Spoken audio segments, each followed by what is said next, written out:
Hi friends, welcome back to my channel. ఈ స్టోరీకి writer SNMR Sridhar గారండి. శ్రీధర్ గారి అన్ని స్టోరీస్ కి కాపీరైట్స్ వర్తిస్తాయి. ఆయన పర్మిషన్ లేకుండా యూట్యూబ్ లోనే కాదు మరే ఇతర సోషల్ మీడియా నెట్వర్క్లకు కూడా ఆయన స్టోరీస్ ని అప్లోడ్ చేయడానికి వీల్లేదు.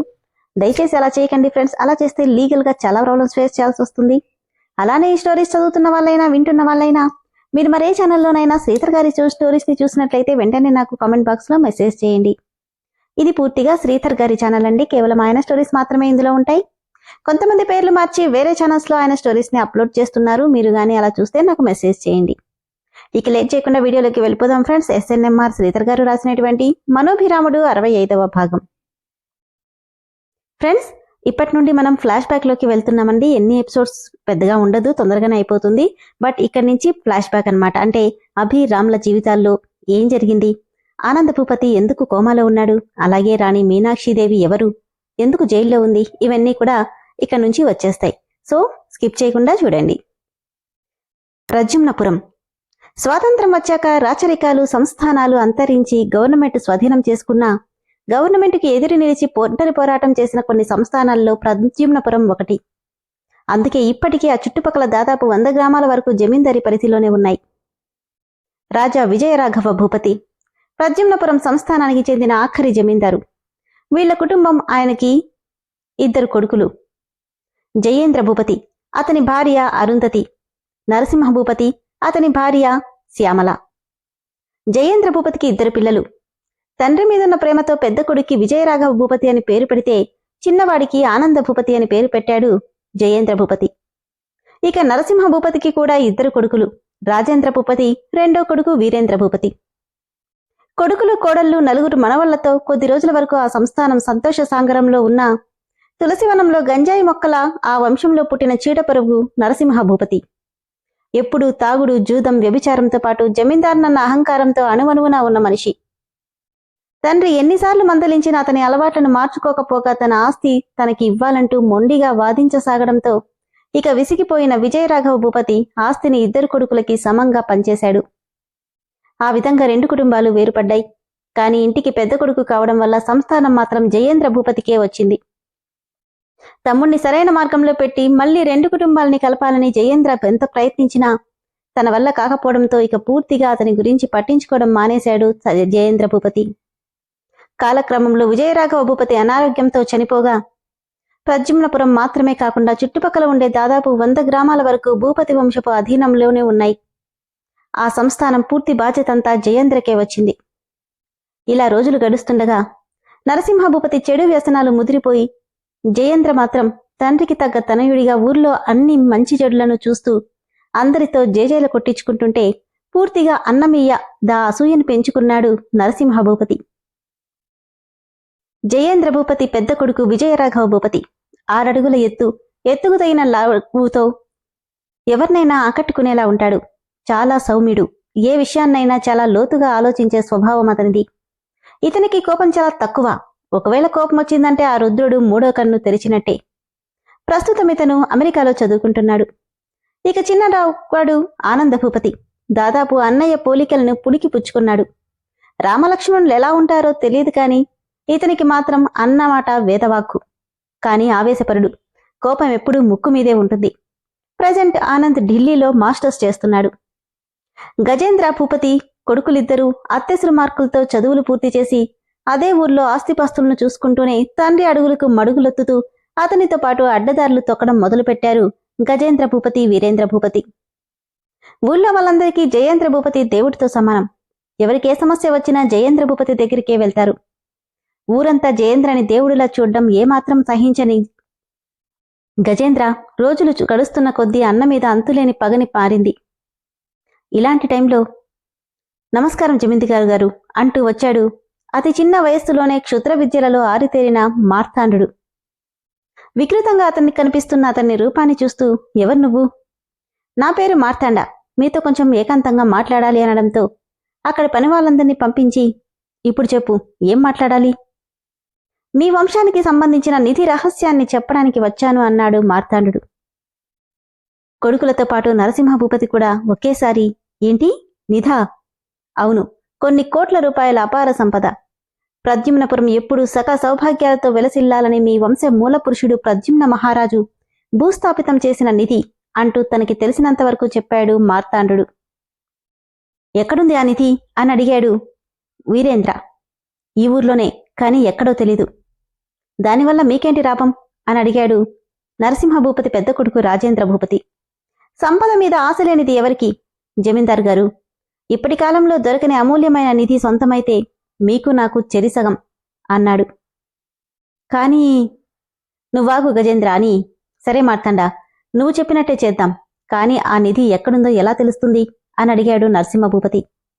దానికున్న ఒకే ఒక మార్గం ఊరు మొత్తం తవ్వకాలు జరిపించాలన్నాడు. అలా చేస్తే అందరికీ అనుమానం వస్తుంది. దానికంటే నీ మంత్రశక్తితో అదెక్కడుందో కనిపెట్టలేవా అని అడిగాడు వీరేంద్ర భూపతి. లేదు, ఆ శక్తి నాకు లేదు. అది ఈశ్వరుడి అనుమతితో భూస్థాపితం చేయబడ్డ నిధి. నా మంత్రశక్తి దాని ముందు పనిచేయదు. కేవలం ఆ నిధి 10 అడుగుల దూరంలో ఉండగానే నేను కనిపెట్టగలను. నాన్నా, ఇప్పుడేం చేద్దాం? ఎవ్వరికీ అనుమానం రాకుండా రాత్రి వేళల్లో తవ్వకాలు జరిపించాలి. కాని అదంత సులభం కాదు. ఎందుకు నాన్నా? నీకు తెలీదురా, మీ పెదనాన్న, అదే మా అన్న బహుముఖ ప్రజ్ఞాశాలి.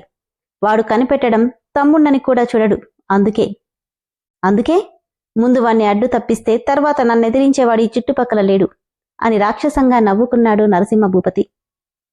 నరసింహభూపతి ఆలోచన కార్యరూపం దాల్చడంతో యాక్సిడెంట్లో జయేంద్ర భూపతి అతి దారుణంగా చనిపోయాడు. తండ్రి మరణ వార్త విని హుటాహుటిన అన్నదమ్ములిద్దరూ ప్రద్యుమ్నపురానికి బయలుదేరారు. ఇండియాలోనే ఉండడం వల్ల ఆనందభూపతి ముందుగా వస్తే మరుసటి రోజు ఉదయం బెంగళూరులో ఫ్లైట్ దిగాడు విజయరాఘవ భూపతి. అనుమానం రాకుండా యాక్సిడెంట్ చేయించడం వల్ల ఎవ్వరికీ ఏ అనుమానమూ రాలేదు. తండ్రి లేడన్న బాధని దిగమింగి ఆయన కర్మకాండలన్నీ జరిపించి పెద్ద కొడుగ్గా తన బాధ్యతని నెరవేర్చాడు రాఘవ. అప్పటికే అతని చదువంతా దాదాపుగా అయిపోవడంతో ఇక అమెరికా వెళ్లే ఆలోచనని మానుకొని ఆస్తి వ్యవహారాలన్నీ చేతుల్లోకి తీసుకున్నాడు. నేను కూడా ఉంటానని ఆనందభూపతి చెప్పినా అతని చదువు అవ్వలేదు. సంవత్సరమేగా, మరేం పర్వాలేదు, ఇక్కడ మేనేజ్ చేస్తానన్నాడు. అవును ఆనంద్, మీ ఇద్దరూ మంచి చదువులు చదవాలని పెద్ద ఆయన కోరిక. దాన్ని మధ్యలోనే ఆపడమెందుకు అన్నాడు వాసుదేవ శర్మ. ఎప్పటినుండో వాసుదేవ శర్మ కుటుంబమే వీళ్ల దగ్గర మేనేజర్గా పనిచేస్తుండటంతో వంశపారంపర్యంగా ఇప్పుడు వాసుదేవ శర్మనే అక్కడ మేనేజర్గా పనిచేస్తున్నాడు. పేరుకు పనిచేస్తున్నా తను ఇంట్లో ఒక్కడితో సమానం. పైగా రాఘవ, వాసుదేవ శర్మ ఇద్దరు చిన్నప్పటి నుండి కలిసి పెరిగిన ప్రాణ స్నేహితులు. అన్నమాట శిరసా వహించి ఇంకా సంవత్సరం మిగిలిన చదువుని కంప్లీట్ చేయడానికి తిరిగి ఢిల్లీ వెళ్లిపోయాడు ఆనంద్. నరసింహ, ఈరోజు అమావాస్య, రాత్రికే ఊరి మధ్యలో తవ్వకాలు మొదలు పెట్టాలన్నాడు మార్తాండ.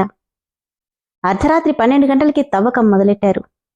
ఏవో ఫైల్స్ చెక్ చేస్తూ మెలకుగానే ఉన్నాడు విజయరాఘవ ఆ రోజు. తల్లి పిలవడంతో అతని దగ్గరికి వెళ్ళాడు. అర్ధరాత్రైనా ఇంకా మేల్కొనే ఉన్నావేంట్రా? పొలాలకు సంబంధించిన డాక్యుమెంట్లమ్మా, అన్ని అవకతవకలున్నాయి, చెక్ చేస్తున్నాను. తర్వాత చూసుకోవచ్చులేరా. పర్లేదమ్మా, నువ్వు వెళ్ళి నిద్రపో. వెళ్తాలే, కానీ ఏమ్మా, నాతో ఏమైనా మాట్లాడాలా? ఏంటది? నీ పెళ్లి గురించే నాన్నా. నాకప్పుడే పెళ్ళేంటమ్మా? ఇప్పుడు కాక ఇంకెప్పుడు చేసుకుంటావురా? నీ మనసులో ఎవరైనా ఉన్నారేమో చెప్పు. అలాంటిదేం లేదమ్మా, నా మనసుకు నచ్చినమ్మా ఇంతవరకు నాకు కనపడలేదు. నీకంతగా మా పెళ్లిళ్ళు చూడాలంటే ముందు తమ్ముడి పెళ్లి చెయ్యి. వాడు నీలా కాదురా, ఈ పాటికి ఎవరో ఒకరిని తగులుకునే ఉంటాడు. ఆ మాటకి గట్టిగా నవ్వుతూ, అయితే మరీ మంచిదే, నీకు సంబంధాలు వెతికే పని తగ్గుతుంది. అంతేకాని నువ్వు పెళ్లి చేసుకోనంటావు. చేసుకుంటానమ్మా, నాకు నచ్చినమ్మాయి దొరకనివ్వు. పోరా, ఇద్దరూ ఇద్దరే అనుకుంటూ వెళ్ళిపోయింది అరుంధతమ్మ. శర్మ నవ్వుతూ, పోనీ చేసుకోవచ్చు కదరా, ఆవిడ కోరిక తీరుతుంది. చేసుకోవాలంటే నచ్చాలిగా శర్మ. అబ్బో, ఎలాంటమ్మాయి కావాలో? ఫైల్ మూసేస్తూ, ఎలా అంటే నేరేడు పండు లాంటి కళ్ళు, సంపెంగలాంటి ముక్కు, పాలుగారే చొట్టబుగ్గలు, గులాబీ పువ్వులాంటి అధరాలు. తనని చూడగానే అలానే చూస్తూ ఉండాలనిపించింది. తను నాకోసమే పుట్టిందనిపించాలి. నవ్వుతుంటే తన పెదాలే కాదు, కళ్ళు కూడా నవ్వుతున్నాయనిపించాలి అని రాఘవ ఏదో ట్రాన్స్లో చెప్పుకుపోతుంటే, రాజావారికి చాలా కోరికలే ఉన్నాయి, కానీ అలాంటమ్మాయి ఉంటుందంటావా రాఘవ అని అడిగాడు శర్మ. తెలీదురా, కాని ఉంటే మాత్రం ఎప్పటికీ తన చెయ్యొదలను అంటూ పైనున్న విండోలో నుండి చూస్తున్న రాఘవకి ఊరి నడిమధ్యలో ఏదో వెలుగు కనిపించడం చూసి, శర్మ అటు చూడు అని చూపించాడు. ఇంత రాత్రివేళ అక్కడెవర్రా? పద చూద్దాం అంటూనే ఫాస్ట్గా మెట్లు దిగి కార్ తీయడంతో ఇద్దరూ బయలుదేరారు. లీలగా వినిపిస్తున్న కార్ సౌండ్కి ఎవరో వస్తున్నారు అంటూ అక్కడున్న నరసింహ భూపతితో పాటు మిగిలిన వాళ్ళు కూడా పక్కకి తప్పుకున్నారు. కానీ అప్పటికే రాఘవ కారు అక్కడికి వచ్చేయడంతో గొయ్యి తీస్తున్న కూలివాళ్లు మాత్రం దొరికిపోయారు. వాళ్ళని తుక్కుతుక్కుగా కొట్టి, చెప్పండి, ఈ గొయ్యి ఎందుకు తవ్వుతున్నారు? అయ్యగారు, ఏం లేదు, ఊరికే అయితే పగలు కూడా తవ్వచ్చు, ఇప్పుడెందుకు తవ్వుతున్నారు? రాఘవ, వీళ్ళసలు మన ఊలివాళ్ళు కాదు అని శర్మ అనడంతో, మర్యాదగా చెప్పండ్రా, లేదంటే నా చేతుల్లో చస్తారు అంటూ వాళ్ల పీక మీద కాలేసి తొక్కుతున్నాడు రాఘవ. ఎక్కడ చెప్పేస్తారోనని చెట్ల చాటున దాక్కున్న వాళ్ళందరి గుండెలు వేగంగా కొట్టుకుంటున్నాయి. క్షమించండి దొరగారు, మేము చిల్లర దొంగలం, దోచుకుంది గొయ్యి తీసి దాచిపెడదామని తవ్వుతున్నాం. నిజమేనా? నిజమే దొరా, అంతకుమించి ఏం లేదు. శర్మ, వీళ్ళని పోలీసులకు అప్పగించు అనడంతో వీళ్ల వెనకే వచ్చిన పనివాళ్ళని తీసుకుని శర్మ వెళ్ళిపోయాడు. వాళ్ళు తవ్విన గోతిని చూస్తూ వెళ్ళిపోతూ మళ్లీ వెనక్కి తిరిగి చుట్టూ చూశాడు రాఘవ. అక్కడ అనుమానాస్పదంగా ఏమీ అనిపించకపోవడంతో అక్కడి నుండి వెళ్ళిపోయాడు.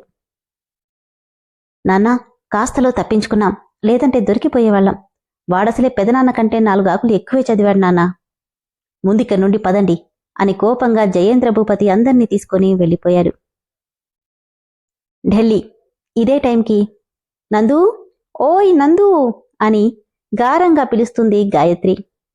ఏయ్ నందు ఏంటే నందు, తమాషాగా ఉందా? నా పేరు ఆనంద్. తెలుసులేవయ్యా, ఏదో ఇద్దరం లవ్ చేసుకుంటున్నాం కదా, ఆ మాత్రం పిలవడం ఎందుకు? నువ్వు పూర్తిగా నావాడిపోయినట్టు అనిపిస్తుంది అంటూ భుజం మీద తలవాలిస్తే విసురుగా పక్కకి జరిగాడు. అబ్బా అనుకుంటూ కింద పడిపోయింది గాయత్రి. చూడు, ఇలాంటి తిక్క చేష్టలు చెయ్యకు, ఎగ్జామ్స్ దగ్గరికొస్తున్నాయి, వెళ్ళి ప్రిపేర్ అవ్వు అని చెప్పి బుక్కు తీసుకుని వెళ్ళిపోతుంటే, ఆగు నందు అంటూ అతని ఆపం దగ్గర పట్టుకుని చనువుగా నడుస్తూ, ఏంట్రా ఇది, ఎప్పుడు చదువు చదువు అంటావు, అప్పుడప్పుడు నన్ను కూడా పట్టించుకోవచ్చు కదా. అవసరం వచ్చినప్పుడు పట్టించుకుంటాలే, ఇప్పుడైతే క్లాస్కి టైం అయింది. ఏంటి, నేనే వెంట పడుతున్నానని నీకు అలుసుగా ఉంది కదా అని అలికి కూర్చుంది గాయత్రి. నువ్వెలా అనుకున్నా నాకు నష్టం లేదు అని ఆనంద్ వెళ్ళిపోతుంటే, ఇదిగో నువ్విలా మాట్లాడావంటే ఏం చేస్తావు? నువ్వే వచ్చి నన్ను బతిమాలే వరకు ఇక్కడి నుండి వెళ్ళను. మరీ మంచిది, ఒక్కరోజైనా నేను ప్రశాంతంగా చదువుకోవచ్చు, వస్తా అంటూ వెళ్ళిపోయాడు. మొండోడివి కదరా నువ్వు, నేను నీకంటే మొండిదాన్ని, చూస్తూ ఉండు అని అక్కడే కూర్చుంది. నీ తిక్క నాకేమైనా కొత్త అనుకుంటూ తన అల్లరి గురించి తెలిసి వెళ్ళిపోయాడు ఆనందభూపతి. తన క్లాస్ రూమ్ నుండి బయటికి చూసిన ఆనంద్కి మధ్యాహ్నం ఎండలో పొద్దున ఎక్కడుందో అక్కడే నిలబడి ఉన్న గాయత్రిని చూడగానే మనసంతా మెలేసినట్టు అయింది. ఎండకు ముఖమంతా వాడిపోయి ఈ క్షణంలో అయినా పడిపోయేలా కనిపించడంతో పర్మిషన్ తీసుకుని పరిగెత్తినట్టే వెళ్ళాడు. ఏం చేస్తున్నావు గాయత్రి నువ్వు అని చెయ్యి పట్టుకుని ఆమెను లాక్కెళ్ళిపోతుంటే చెయ్యి విదిల్చి కొట్టి, ఏం అక్కర్లేదు, పో ఇక్కడి నుండి, నేనంటే నీకు కొంచెం కూడా ప్రేమ లేదు అని ఏడుస్తూ అక్కడే కూర్చుంది. కొట్టానంటే పళ్ళు రాలిపోతాయి, మొహం చూడు ఎలా అయిపోయిందో, నీకు నిజంగానే పిచ్చి పట్టింది గాయత్రి అంటూనే కూర్చోపెట్టి వాటర్ తాగించాడు. నేను వాటర్ తాగాలంటే నువ్వు నాతో పాటు సినిమాకి రావాలి. చస్తానా, ముందేమైనా తాగు, లేదంటే బాడీ డీహైడ్రేషన్ అవుతుంది అని వాటర్ తాగించగానే నవ్వుతూ, ఇక పద వెళ్దాం, ఈవినింగ్ వెళ్దాంలే గాయత్రి. కుదరదు, ఈ రోజంతా నువ్వు నాతోనే ఉండాలి, పద పద, సినిమాకి టైం అవుతుందని లాక్కెళ్తుంటే, అబ్బా ఈరోజు ఇలా బుక్ అయిపోయానే అనుకుంటూ ఆమె వెనకే వెళ్ళాడు ఆనందభూపతి. ఇదిలా ఉంటే, మార్తాండా, నీ మంత్రశక్తితో ఆ నిధిని ఎక్కడుందో కనిపెట్టలేవా అని అడిగాడు జయేంద్ర. అది అసాధ్యం నరసింహ. మరిప్పుడెలా? ఆ రాఘవగాడు ఊర్లో తవ్వకాలు జరిపించే అవకాశం లేకుండా చేశాడు. ఇప్పుడు మనకి ఆ నిధి ఎక్కడుందో కరెక్ట్గా చెప్పే మనిషి కావాలి. కానీ ఎవరికి తెలుసు, ఎవరు చెప్తారు అని ఎవరికి వారే ప్రశ్నించుకుంటుంటే ఇదే టైంకి రోడ్డు పక్కగా ఆరబోసిన ధాన్యం బస్తాలని చూస్తూ రాఘవ, శర్మ, ఈరోజు బాగా వర్షం పడేలా ఉంది, ధాన్యం బస్తాలన్నీ మిన్నికి చేరాల చూడు అంటూ నడుస్తున్నాడు. అలానే ఈసారి నుండి పొలం మీద మనకొచ్చే లాభాల్లో సగభాగం రైతులకే ఇద్దామనుకుంటున్నా. నిజంగానా రాఘవ? నిజంరా. సంతోషంగా నవ్వుతూ, ఈ మాట వీళ్ళందరికీ చెప్తే ఎగిరి గంతేస్తారు. ఇంకెందుకు ఆలస్యం, వెళ్ళు చెప్పు అనడంతో సరేనని శర్మ వెళ్ళిపోగానే కారు ఎక్కబోయేవాడు కాస్త, అబ్బా ఆపవయ్యా నీ బస్సు ఎక్కడ మీద తప్పైపోయింది అన్న ఒక ఆడపిల్ల మాటలకి కార్ డోర్ వేసేసి వెనక్కి తిరిగాడు విజయరాఘవ భూపతి. తనకి కొద్ది దూరంలో ఉన్న బస్సులో నుండి ఆ మాటలు వినిపిస్తుంటే అప్రయత్నంగానే అటువైపు అడుగులేశాడు. నువ్వు నీ డొక్కు బస్సు, రేపే నీ బస్సు మీద గవర్నమెంట్కి కంప్లైంట్ చేసి నీ బస్సుని మూయించకపోతే చూసుకో. వెళ్ళవమ్మా వెళ్ళు, పల్లెల్లో రోడ్లంటే ఇలానే ఉంటాయి. అబద్ధాలు చెప్పకయ్యా, నీకే డ్రైవింగ్ రాదు. నన్నెవరనుకున్నావో, గవర్నమెంట్ తరపున ఆర్కియాలజీ డిపార్ట్మెంట్ నుండి వచ్చాను, నన్ను తక్కువ అంచనా వేయకు అంటుంటే, ఎవరీ శాల్తీ గొంతుతోనే డ్రైవర్కి చెమటలు పట్టిస్తుంది అనుకుంటూ బస్ దగ్గరగా వెళ్ళాడు రాఘవ. ముందు దిగమ్మా, ఎక్కినప్పటి నుండి తల తింటున్నావు. వెళ్తున్నాలే, ఇక నీ జీవితంలో నీ బస్ ఎక్కను అనుకుంటూ బస్సు నుండి దిగబోతూ స్లిప్ అయి ఆ అని అరుస్తూ పడబోయింది ఆ అమ్మాయి. అప్పటికే అక్కడికి చేరుకున్న రాఘవ ఆ అమ్మాయి నడుం చుట్టూ చెయ్యేసి పడకుండా పట్టుకున్నాడు. తను పడిన ఫోర్స్కి తన 2 బ్యాగులు కింద పడితే ఎక్కడ పడిపోతానన్న భయంతో గట్టిగా కళ్ళు మూసుకుందా ఆ అమ్మాయి. సోగ కళ్ళు, సంపెంగ పువ్వులాంటి ముక్కు, పాలుగారే చుట్టబుగ్గలు, గులాబీ పువ్వులాంటి అధరాలు. తనలా అయితే ఊహించాడో ఆ ఊహకి రూపం వచ్చినట్టుగా ఉంది ఆ అమ్మాయి. తనని చూస్తుంటే దాదాపుగా చీకటిగా మారిపోయిన సాయం సంధ్య కాస్త ఉషోదయంలా కనిపిస్తుంది రాఘవ కంటికి. ఆమెను తనని తాను మర్చిపోయి చూస్తుండిపోయాడు రాఘవ. విన్నారు కదా ఫ్రెండ్స్, ఫ్లాష్ బ్యాక్లోకి వచ్చేసాం. ఫ్లాష్ బ్యాక్ అయితే నాకు చాలా బాగా నచ్చిందండి. ఆనంద భూపతి, విజయరాఘవ భూపతి లవ్ స్టోరీస్ అన్నమాట. ఇప్పుడు బస్సు దిగిన అమ్మాయి ఎవతో మీరు ఆల్రెడీ గెస్ట్ చేసే ఉంటారు కదా. గెస్ట్ చేసుంటే కామెంట్ బాక్స్లో మెసేజ్ చేయండి. అలానే ఫ్రెండ్స్, ఈ స్టోరీ మెంబర్షిప్లో ఉంది. స్టోరీ కనుక మీకు నచ్చినట్లయితే ఇమ్మీడియట్గా మెంబర్షిప్లో జాయిన్ అవ్వండి. Thank you.